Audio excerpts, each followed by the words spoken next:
예수가 유일한 소망이야. 자, 그래서 예수 그리스도를 만나고 믿고 영접해서 예수님하고 이제 관계가 시작이 된 거예요.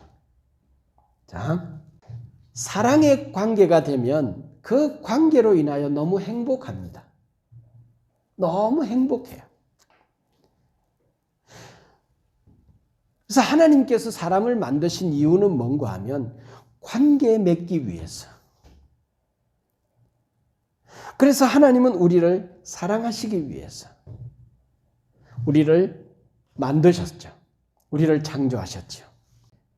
그 좋은 관계로 인하여 우리가 얼마나 행복해지는지. 그런데 이 마음은 어떤 것의 투영인가 하면 우리가 하나님과의 관계에 맺어서 행복해지는 것은 하나님이 나와 관계를 맺어서 행복해 하시는 그 마음의 투영이 내 마음속에 부어지는 거예요. 그래서 내가 하나님 관계에 맺어서 행복한 것보다 하나님이 나를 당신의 품에 안는 것이 훨씬 더 하나님께 행복이 되고 하나님의 기쁨이 되는 거예요. 그래서 12장 1절 한번 다시 들어보면 제일 첫 단어가 뭐죠? 그러므로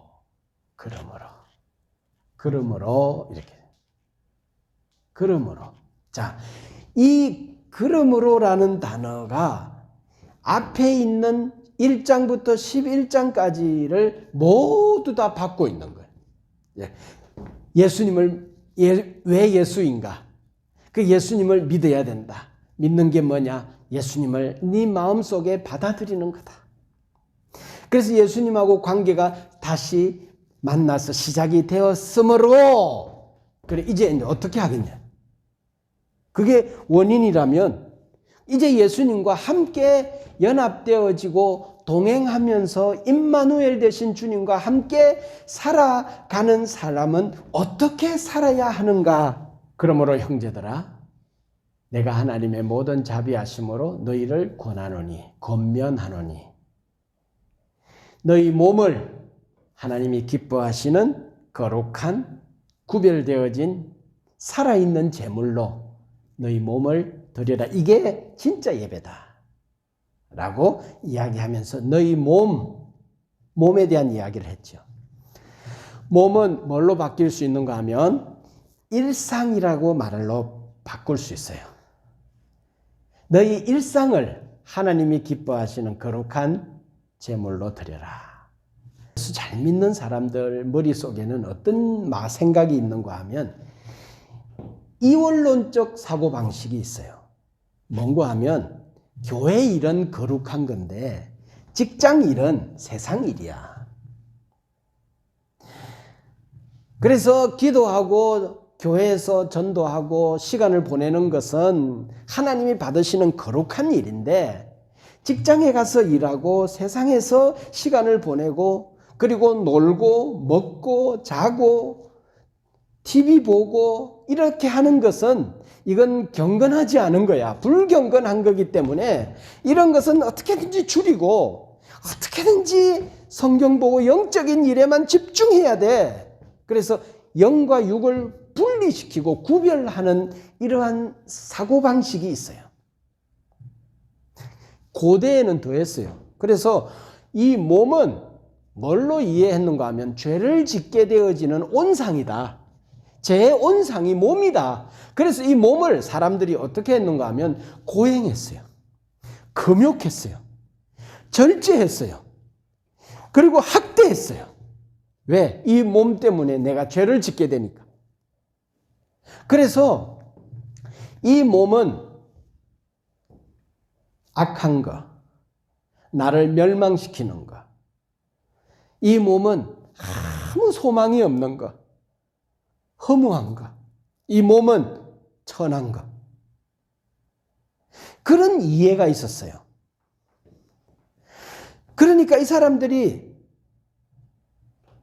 몸을 자꾸 학대하는 거예요. 고행하고 자해하고 그리고 고대 종교의식을 보면 피를 흘려요. 이게 몸을 자꾸 힘들게 해요. 그래서 몸에 영은 거룩한데 육은 악하다. 교회에 있는 시간, 하나님을 섬기는 시간은 거룩한데 집에 있는 시간, 직장에 가는 시간, 그 다음에 내가 노는 시간은 악하다라고 하는 생각이 있는데, 지금 바울의 이 로마서 성경은 뭐라고 말하는 거야? 너희 몸을, 너희 일상을 예배자가 되라.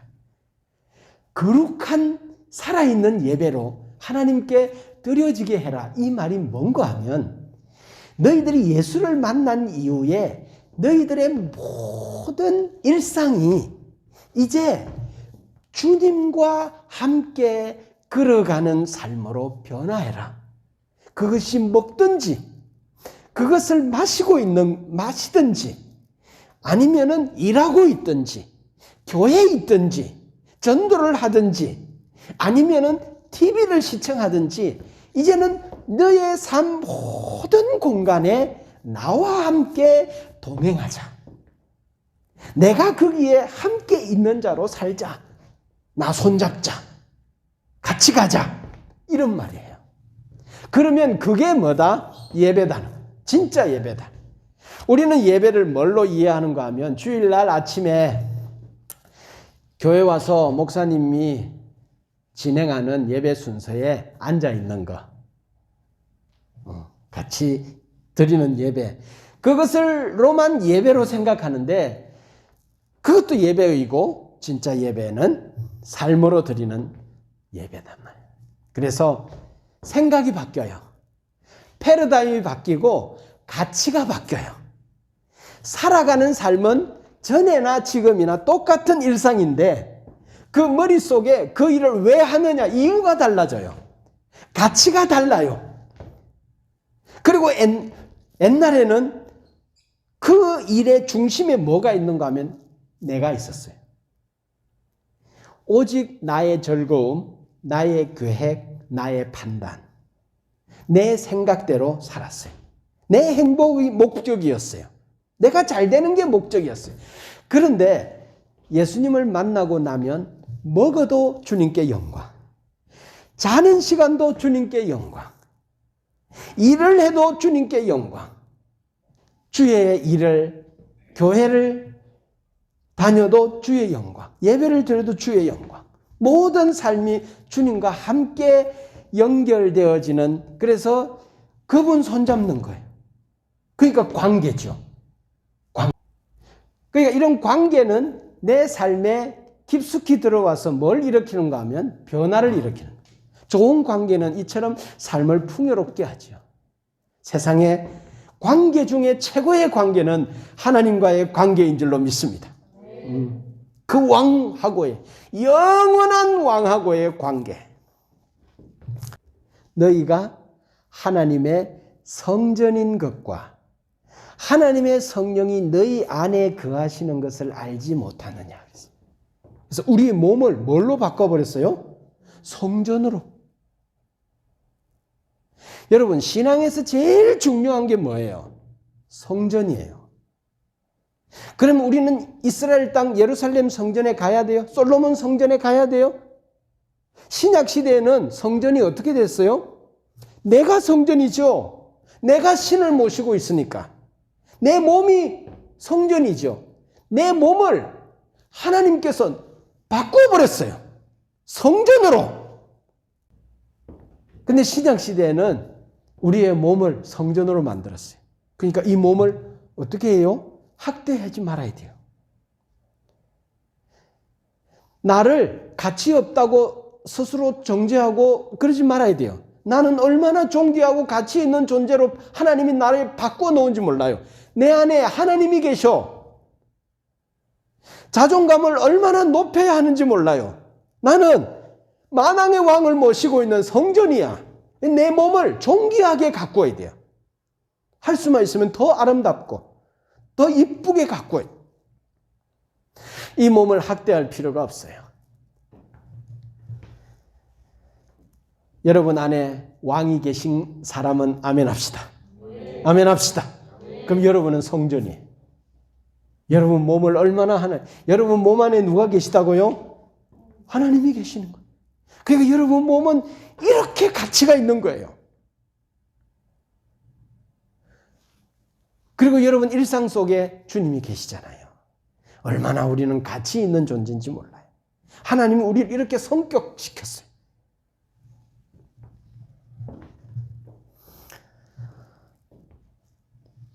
우리가 이렇게 우리의 일상이, 우리의 몸이 달라진 이유가 뭔가 하면, 과거에는 나의 일상이나 내 몸으로 살아가는 모든 삶의 이유가 나였어요. 나. 그런데 예수님을 만나고 난 이후에는 하나님하고 관계 속에서 살아가는 거예요. 새로운 관계 안에서 우리의 삶을, 일상을 살아가요.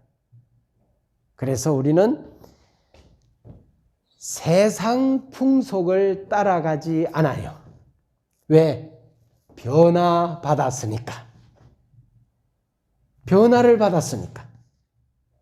그 전에 살았던 삶의 방식하고는 다르게 살아요. 늘 주님이 내 이유가 되는 거예요. 주님이 나와 함께 있는 거예요. 내 안에 그분이 아예 계시는 내가 지성소인 거예요. 내 마음이 그분이 거하시는 지성소가 돼버린 거예요. 내가 학교에 가든, 내가 직장에 가든, 내가 누구를 만나고 있든, 아니면은 혼자 있든, 집에 있든, 지금 뭘 하든지 간에 어떤 것은 하고 어떤 것은 하지 말라가 아니에요. 하나님을 사랑하면 그 다음 뭐든지 하라는 거예요. 하나님을 사랑하면 하나님을 사랑하고 그 다음 뭐든지 하라는 거예요. 뭐든지 해봐라. 나를 사랑하고 있다면 넌 뭐든지 하라. 나를 사랑하는 상태에서 넌 뭐든지 하면 그것이 나에게 영광이 되고. 그래서 우리는 변화를 받아 하나님이 기뻐하시는 삶을 살아드리는 삶이 될 때 그게 예배다. 그 예배다. 부부로서 가정에 있든지, 홀로 집에 있든지, 직장에서 일을 하고 있든지,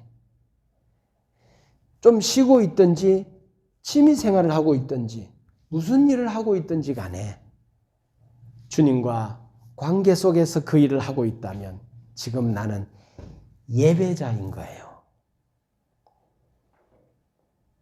그 예배자인 거예요.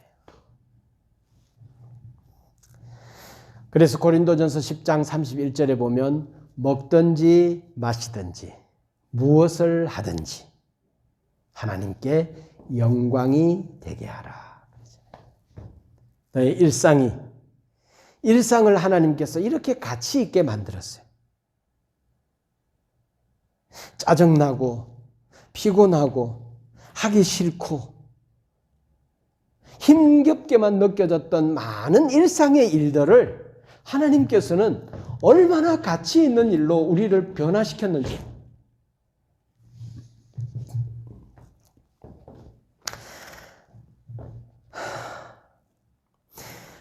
무엇을 하든지 하나님이 여러분의 삶의 중심에 있기를 바랍니다. 오늘 찬양들이 얼마나 좋아요. 그렇죠? 여러분 주님과 나와 동행하면 그분이 내 인생을 어떻게 하는가 하면 응원해 주잖아. 그러면 내 삶이 어때요? 그분과의 관계로 인하여 너무 달콤하잖아요. 그리고 그분이 내 인생을 도와주잖아요. 그러니까 내 인생이 쉽잖아요. 풀리잖아요. 행복해지잖아요. 이런 감동이 우리 마음속에 와서 감격하고 감사하게 되잖아요. 하나님은 자기하고의 관계에 우리를 올가매고 우리를 꼼짝달싹 못하게 옆에 붙어서 감시하는 그런 분이 아니라는 거예요. 우리에게 자유를 주시는 분이잖아요. 그래서 여러분의 일상을 좋아하기를 바랍니다. 여러분 일상을 좋아하세요.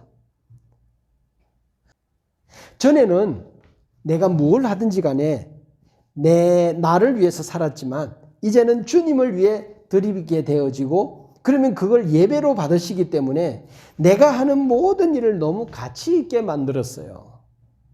내가 뭘 하든지 간에 여러분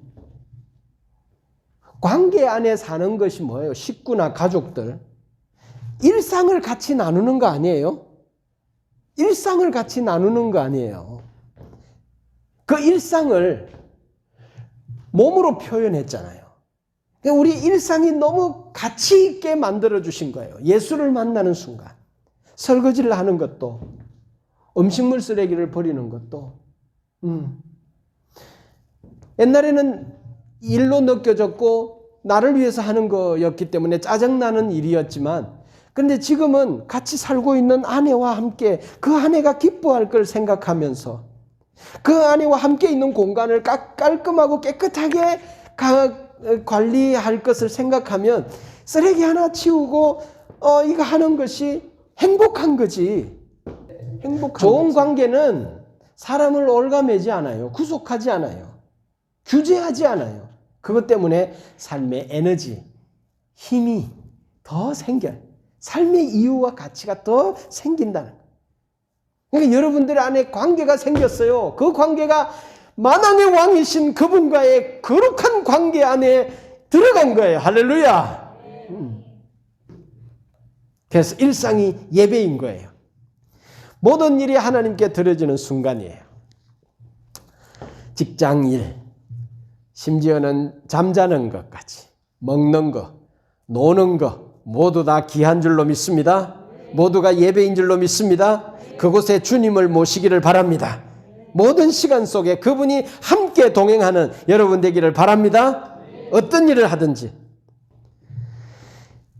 여러분에게 지겨운 일이 있죠. 하기 싫은 일이 있죠. 출근해서 월요일 날 아침에 출근할 걸 생각하면 일요일 날 밤에 아유 내일부터 또 출근이다. 그런 생각이 들 때도 있죠. 맞아요.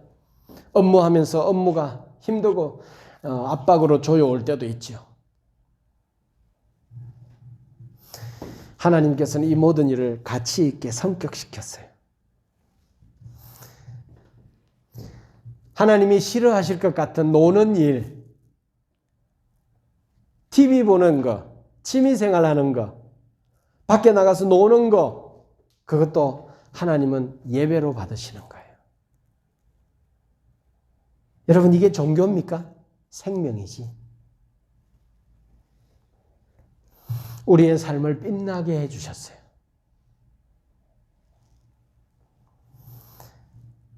주님은 우리에게 늘 말해요. 나 너하고 같이 있고 싶다. 뭘 하든지 같이 하고 싶어.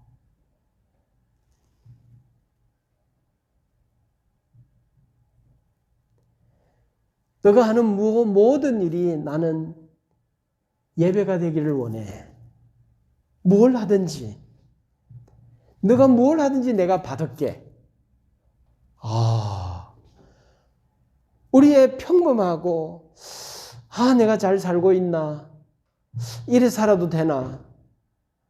내가 가치 있나? 쓸모없는 것 같아. 사람들의 눈빛이 별로 날 원하지 않는 것 같아.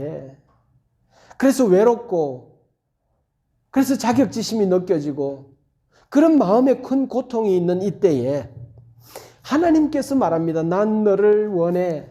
너하고 어디든지 같이 가고 싶어. 심지어 너가 자고 있는 시간에도 난 너 꿈속에서 너와 함께 하고 싶어. 뭘 하든지 너가 노는 시간에도 나는 너와 같이 있고 싶어. 라고 말씀해 주시는 거예요. 하나님 우리와 관계를 너무 원하시는 거예요. 땡큐죠. 너무 감사한 거죠. 그분이 나와 관계가 있다면 내가 얼마나 유익하겠어요. 얼마나 혜택을 많이 받겠어요. 그분은 전능한 분인데. 그분이 나를 사랑하는데. 그래서 그분이 말하는 거예요. 너하고 나하고의 깊은 관계 속에 깊이 사랑하면 사랑은 뭔가 하면 둘 다 옷을 벗는 거야. 그리고 네에게 있는 모든 것이 다 내게 되는 거야. 그래서 하나님의 것을 마음껏 누릴 수 있는 거죠. 어떤 사람에게 질문합니다. 너는 네 하고 싶은 대로 사는 시간이 많아? 아니면 하나님이 원하는 대로 살고 살아가는 시간이 많아? 라고 물어보면 어떻게 대답할까요? 여러분들에게도 하는 질문입니다. 또 한 번 봐요. 너 계획대로 살아가는, 너가 짜놓은 스케줄대로 살아가는 시간이 많아? 아니면은 하나님하고 너의 스케줄을 의논하면서 하나님의 말씀대로 살아가는 시간이 많아? 또 너는 너 재미있는 것을 찾아서 너의 즐거움을 위해 사는 시간이 많아? 아니면은 하나님이 기뻐하시는 것을 찾아서 그렇게 살아가는 시간이 많아? 너의 성공을 위해, 너의 행복을 위해 살아가고 있어? 아니면은 하나님의 즐거움을 위해서 살아가고 있어? 하나님께 영광되기를 위해 살아가고 있어? 물어보면 그 사람이 10처녀 비유에서 미련한 5처녀에 포함된다는 것을 느낄 수 있어요. 내가 교회에 등록하고 저 교회 다니고는 있는데 매사에 이 시소의 비중이 내 즐거움이 먼저였구나. 내 계획이 먼저였구나. 내 행복이 먼저였구나. 그래서 괜찮은 줄 알았어. 구원받은 줄 알았어. 천국 가는 줄 알았어. 그런데 신랑이 오는 그날, 마지막 날, 주님의 임재가, 주님의 재림이 있는 그날 딱 부딪혀 보니까 내가 부족하구나. 준비가 덜 됐구나. 라고 하는 날 문이 닫히면 얼마나 불행한 일이냐 이 말. 신앙과 삶의 간격을 줄여라. 무엇을 하든지 그 간격을 좁혀나가야 돼. 전에는 내 즐거움을 위해 살고 하나님의 즐거움을 위해서 사는 것은 작았다면 간격이 크잖아요. 그 간격을 점점 줄여야 돼요.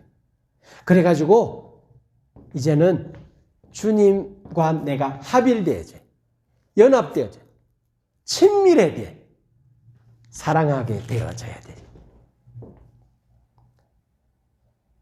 그래서 주님을 위해 살지 못했고 하나님께 영광을 돌리는 삶을 살지 못했을 때에는 내가 이게 부족하구나. 그래서 이걸 고치면 되겠구나 하고 다시 일어나서 주님을 향하여 또 간격을 좀 좁혀보자. 주님께 좀 더 가까이 가보자. 이렇게 하면 돼요. 이렇게 하지 마요.